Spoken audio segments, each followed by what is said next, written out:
Guys, welcome back to my channel creative story में आपका स्वागत है। गाइस, अगर आपको मेरी स्टोरी पसंद आती है तो please like share and comment करके ज़रूर बताइए कि आपको मेरी स्टोरी कैसे लग रही है। और जो भी मेरे चैनल पर नए आ रहे हैं प्लीज़ मेरे चैनल को सब्सक्राइब करें। Thank you. अब हम अपनी कहानी पर आगे बढ़ते हैं। अभी तक हमने देखा कि वांग जी आके आकर कहता है, ग्रैंडमा आप चिंता मत करें, वैसे भी मैं ये जानता हूँ कि अब बेबी आने वाला है, इसलिए मैंने अपना लैंड मेंशन दोबारा खरीद लिया है और इनफैक्ट मैं कल विंग को अपने मेंशन ले जाने वाला था। ये सुनकर बॉसेस लेन कहती है, ओके बेटा अब आगे। और मिसिस लेन आगे आकर कहती है, वैसे आप लोग खड़े क्यों हो, आइए बैठिए। और विंग कहता है, ठीक है मॉम आप सब बैठो, मैं आप सबके लिए चाय कॉफ़ी बनाता हूँ। जिसे सुनकर मैडम लेन कहती है, नहीं बेटा मैं हूं ना, मैं बनाऊंगी। जहाँ न्यूसेन भी आगे आकर कहता है, नहीं आंटी विंग तुम बैठो, कॉफ़ी मैं बनाता हूँ। जहाँ तीनों आपस में कहने लगते हैं, मैं बनाता हूँ मैं बनाता हूँ। तभी सीचेन और वांग जी कहता है, मॉम आप सब बैठो, आज हम चाय कॉफ़ी बनाते हैं। ओके, सभी कहते हैं ओके। अब दोनों किचन में चले जाते हैं और सब लोग बैठकर बातें करने लगते हैं। अब हम सीधा विंग की डिलीवरी से 15 दिन पहले का सीन देखते हैं, जहां बॉसेस रेन और मैडम लेन दोनों ही विंग को डिलीवरी होने के बाद बच्चे की केयर कैसे करते हैं, क्या क्या सावधानी रखनी चाहिए, सारी चीज़ों के बारे में बता रही थी। अब बॉसेस रेन ने भी विंग के पास में ही अपने लिए एक छोटा सा अपार्टमेंट खरीद लिया था। अब विंग अपने ग्रैंडमा और मदर इन लॉ से कहता है, ग्रैंडमा मॉम थैंक यू मेरा इतना साथ देने के लिए, मुझे इतना प्यार करने के लिए। मैं अपने आप को लकी मानता हूँ कि आप लोग मेरे पेरेंट्स हैं। मेरी मदर इन लॉ ने तो मुझे आज इस काबिल बनाया है कि मैं समाज में अपनी एक पहचान बना पाया। और मेरी ग्रैंडमा वर्ल्ड की रिच लेडी, उन्होंने मेरे नाम से अपनी सारी प्रॉपर्टी को ट्रस्ट में दे दिया और बाकी की बची हुई मनी से मेरे नाम से एक ट्रस्ट खोलकर उसमें मेरे जैसे लाखों बच्चों को, जिनको पढ़ना लिखना नहीं आता, साथ ही ऐसे बच्चे जो अनाथ है, वो उस ट्रस्ट में उनकी एक अच्छी और बेहतर लाइफ जी सके। और उस ट्रस्ट में मेरी मदर इन लॉ भी साथ दे रही है। थैंक यू आप दोनों का। बॉसेस रेन कहती, बेटा मैंने कुछ भी नहीं किया और वैसे भी ये सारी प्रॉपर्टी तुम्हारी मॉम डैड की थी, मैं तो केवल इतने सालों से संभाल रही थी। उस प्रॉपर्टी के असली हकदार तो तुम ही थे। और तुमने ये जो ट्रस्ट बनाने का और दान करने का जो फैसला था, सच में वो फैसला अच्छा था। शायद तुम्हें याद नहीं पर तुम्हारे डैड भी हमेशा अनाथ बच्चों को सपोर्ट करते थे। अब उनका दिन ऐसे ही बीतता है। अब शाम को सीचेन और वांग जो ऑफिस से घर आते हैं, वो दोनों विंग को इतना खुश देखकर दोनों ही बहुत खुश होते हैं। विंग सीचेन से कहता है, गगा अब आप भी न्यू सेन से मैरिज कर लो, फिर जब आप घर आओगे तब आपको और ज़्यादा खुशी होगी। सीचेन कहता है, हाँ विंग अब तो मैं भी सोच रहा हूँ मैं न्यू सेन से मैरिज कर ही लेता हूँ, वैसे भी वो भी आजकल कुछ नाराज़ चल रहा है। विंग कहता है, क्यों? सीचेन कहता है, क्योंकि वो भी मुझसे शादी करना चाहता है और मैं अभी सोच ही रहा हूँ। विंग कहता है, आप क्या सोच रहे हैं गगा? सीचेन कहता है, विंग तुम तो जानते हो मैडम यू की वजह से हमारा सारा बिजनेस इधर उधर हो गया है, इसको ठीक करने के लिए मुझे थोड़ा टाइम चाहिए और इतने सबके बीच में मैरिज करना ठीक होगा? विंग कहता है, गगा आप ऐसा क्यों सोच रहे हैं, न्यू सेन के आने से तो आपका बोझ कम हो जाएगा। आपको याद है जब मैं और वांग जी यहाँ से गए थे, हमारे पास कुछ भी नहीं था, लेकिन हम दोनों उस समय एक दूसरे के बोझ नहीं बल्कि एक दूसरे की ताकत बने। और आज नतीजा आपके सामने है। आज वांग जी इतनी बड़ी कंपनी का मालिक है और मैं भी इतने सारे रेस्टोरेंट का मालिक हूँ। आप भी लैंड एम्पायर के सीईओ है। इसलिए सोचना बंद कर दे और अभी न्यूसेन को कॉल करके कहो कि कल हम सब लोग उनसे मिलने मेंशन आ रहे हैं, उसके गगा से बात करने के लिए। सीचेन कहता है, क्या पर मॉम? विंग कहता है, गगा मॉम तो कब से राजी है, वो तो ये चाहती थी कि आप खुद ही उनसे कहो। सीचेन कहता है, ओके मैं न्यूसन को कॉल करता हूँ। इतना कहकर वो अपने कमरे में चला जाता है। अब हम अगले दिन का सीन देखते हैं, सीधा नी मेंशन में, जहाँ मैडम लैन और विंग नी मिंजू से बात करने गए थे। विंग नी मिंजू से कहता है, गगा आज मैं आपसे कुछ मांगने आया हूँ, क्या आप मुझे वो दोगे? नी मिंजू कहता है, विंग तुम्हें मांगने की ज़रूरत नहीं है, तुम्हें तो केवल मुझे ऑर्डर दो जैसे मेरा निये देता है। तुम जानते हो निये में और तुम में मैंने कभी भी फ़र्क नहीं समझा, मैंने हमेशा से तुम्हें अपना भाई ही माना है। बताओ तुम्हें क्या चाहिए? विंग कहता है, गगा मुझे न्यू हुसैन चाहिए। हाँ गगा मैं न्यू हुसैन को अपना ब्रदर इन लॉ बनाना चाहता हूँ, क्या आप मुझे परमिशन देंगे? न्यू मिंजू तो एक पल के लिए शौक हो जाता है मगर फिर न्यूसेन को पास बिठाकर कहता है नहीं, तुम बताओ तुम क्या चाहते हो। जहाँ विंग कहता है गगा न्यूसेन तो कब से रेडी है। तभी मिसिस लेन कहती है नहीं मिंजू, देखो मैं जानती हूँ कि न्यूसेन तुम्हारा भाई ही नहीं बल्कि बेटा भी है, और तुम्हें पूरी तरह विश्वास दिलाती हूँ कि न्यूसेन को हमारे घर में कभी भी कोई परेशानी नहीं होगी। नी मिंजू कहता है मैडम लेन, मैं जानता हूँ कि आप लोग मेरे लिए का बहुत अच्छे से ध्यान रखेंगे, इसलिए मैं तैयार हूँ। ये सुनकर तो विंग खुशी से उछल जाता है।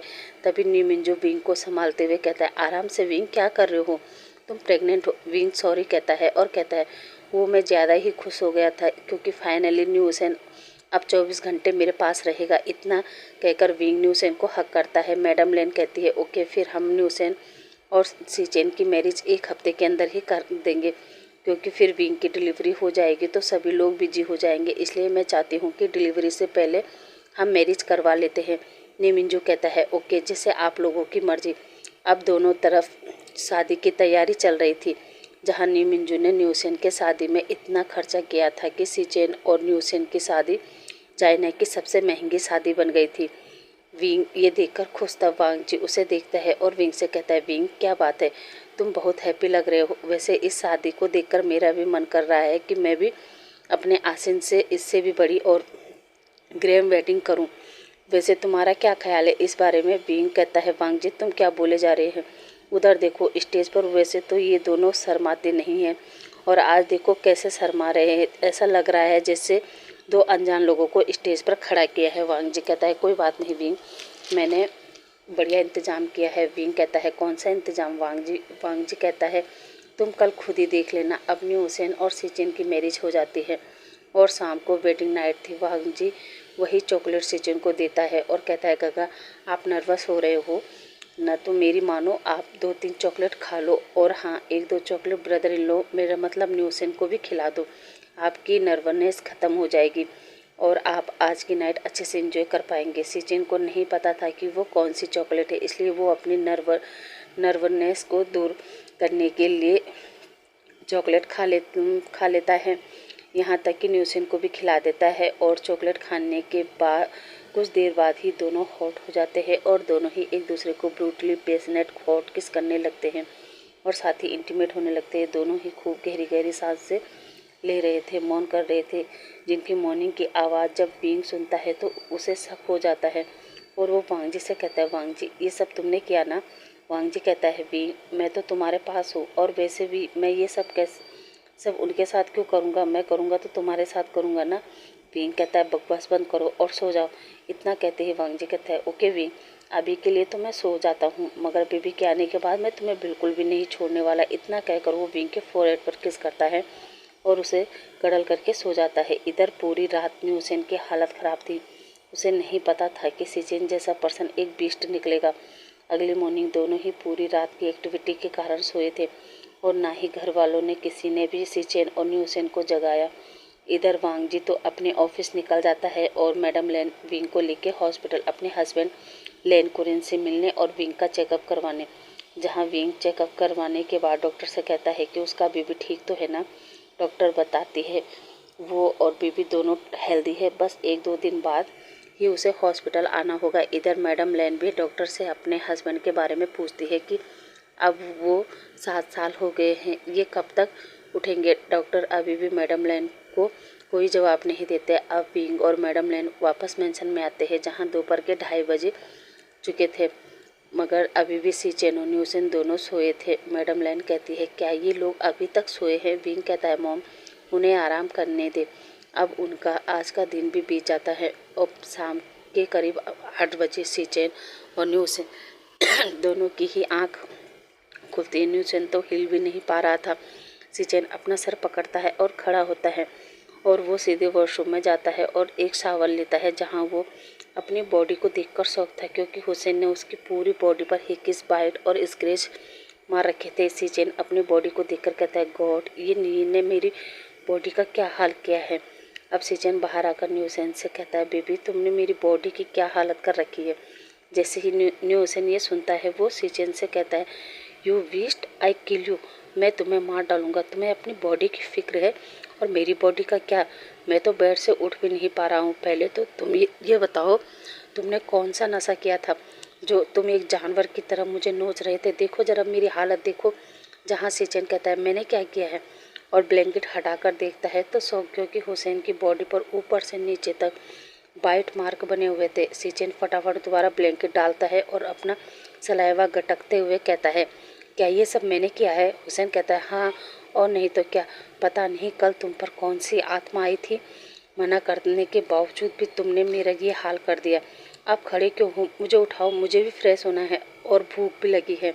सिचन घबराते हुए कहता है, ओके ओके मैं उठाता हूँ। और इतना कहकर वो न्यू हुसैन को गोद में उठाता है और सीधा बाथ टब में बिठाता है और उसमें हॉट वाटर ऑन कर देता है। अब सिचन न्यू हुसैन से कहता है, तुम तब तक बाथ लो और मैं अभी आया। इतना कहकर वो फटाफट नीचे आता है और वांगजी को देखकर कहता है, वांगजी मैं तुम्हें नहीं छोड़ूंगा। वांगजी उठकर विंग के पीछे चला जाता है और हंसते हुए कहता है, गगा मैंने क्या किया है? और वांगजी को पकड़ने लगता है और वांगजी विंग के आगे पीछे घूमने लगता है। तभी विंग कहता है, गगा क्या हुआ? वांगजी ने क्या किया है? सिचन कहता है, विंग वो तो इसको ही पता है कि इसने किया क्या है। और वो वांगजी को पकड़ना चाहता था, मगर तभी विंग को वांगजी का धक्का लगता है और वो जोर से सोफे के ऊपर गिर जाता है। और विंग जैसे ही सोफे पर गिरता है वो जोर से चिल्लाता है। विंग के चिल्लाने से मैडम लैन, वांगजी, सिचन सभी शॉक हो जाते हैं और सभी विंग की तरफ देखने लगते हैं। कुछ देर बाद विंग दोबारा चिल्लाता है और कहता है, वांगजी मुझे दर्द हो रहा है। अब सभी लोग अपनी सेंस में आते हैं और वांगजी विंग के पास बैठता है और कहता है, विंग क्या हुआ तुम्हें? मैडम लैन वांगजी को साइड करती है और विंग को संभालते हुए और साथ ही वांगजी और सिचन पर गुस्सा करती है कि वो दोनों क्या बच्चों की तरह मस्ती कर रहे थे। और वांगजी को कहती है, अब खड़ा क्यों है, जल्दी गाड़ी निकालो, विंग को हॉस्पिटल ले जाना होगा। वांगजी घबराते हुए कहता है, हाँ हाँ मॉम मैं अभी निकालता हूँ। इतना कहकर वांगजी बाहर भाग जाता है और सिचन भी अपनी मॉम से कहता है, मैं और न्यू हुसैन भी चलते हैं। इतना कहकर विंग की मदर इन लॉ विंग को उठाती है और हॉस्पिटल के लिए निकल जाती हैं और सिचन से कहती है कि वो विंग की सारी रिपोर्ट लेके आए। सिचन भी हाँ में सिर हिलाता है। अब वो कमरे में आता है और न्यू हुसैन से कहता है, जल्दी करो हमें हॉस्पिटल जाना है। न्यू हुसैन कहता है, हॉस्पिटल पर क्यों? सिचन कहता है, वो विंग को पेन चालू हो गए हैं। ये सुनकर तो न्यू हुसैन हैप्पी होकर कहता है, क्या इसका मतलब बेबी आने वाला है? सिचन कहता है, हाँ अच्छा तुम जल्दी करो, हमें तुरंत हॉस्पिटल पहुंचना है। न्यू हुसैन ओके कहता है। अब हम कुछ देर बाद हॉस्पिटल का सीन देखते हैं जहां विंग को ओटी में ले जाया गया और बाहर सभी लोग टेंशन में खड़े थे। करीब 3 घंटे ओटी से 3 घंटे बाद ओटी से बच्चे के रोने की आवाज़ आई। ये सुनकर सभी 1 मिनट के लिए हैप्पी हो जाते हैं, मगर फिर भी सभी विंग की चिंता करने लगते हैं। कुछ देर बाद एक नर्स बेबी को लेकर बाहर आती है और वांगजी से कहती है, कॉन्ग्रेचुलेसन मिस्टर लैन, बेबी बॉय हुआ है। और बच्चे को वांगजी को दिखाती है। वांगजी उसे पकड़ना चाहता था, मगर नर्स कहती है, अभी नहीं, अभी आप बेबी को छू नहीं सकते, अभी उसे अपनी मॉम की ज़रूरत है। वांगजी कहता है, ओके पर सिस्टर विंग कैसा है? नर्स कहती है, वो ठीक है, कुछ देर बाद हम उन्हें वार्ड में शिफ्ट कर देंगे, तब आप उनसे मिल सकते हैं। इतना कहकर वो बेबी को लेकर चली जाती है। इधर वांगजी खुश होकर अपनी मॉम को हक करता है और कहता है, मॉम मैं डैड बन गया, आपने देखा ना बेबी कितना क्यूट है? मिसेस लैन कहती है, हाँ बेबी बहुत क्यूट है, बिल्कुल मेरे वांगजी के जैसा। और उसके फोरहेड पर किस करती है। इधर सिचन और न्यू हुसैन भी वांगजी को कॉन्ग्रेचुलेट करते हैं और दोनों वांगजी को हक करते हैं। अब विंग को वार्ड में शिफ्ट किया जाता है, मगर वो बेहोश था। वांगजी उसे देखता है तो नर्स से कहता है, सिस्टर ये सोया क्यों है? नर्स कहते हैं, सर वो सोए नहीं है बल्कि बेहोश है, कल सुबह तक उनको होश आ जाएगा। मिसेस लैन, सिचन और न्यू हुसैन और वांगजी से कहती है कि अब वो लोग घर जाकर आराम करें, मैं विंग के पास ही रुकती हूँ। वांगजी कहता है, नहीं मॉम मैं भी विंग के पास ही रुकूंगा। सिचन और न्यू हुसैन भी घर जाने से मना कर देते हैं। अब वो सभी लोग उस हॉस्पिटल में ही थे।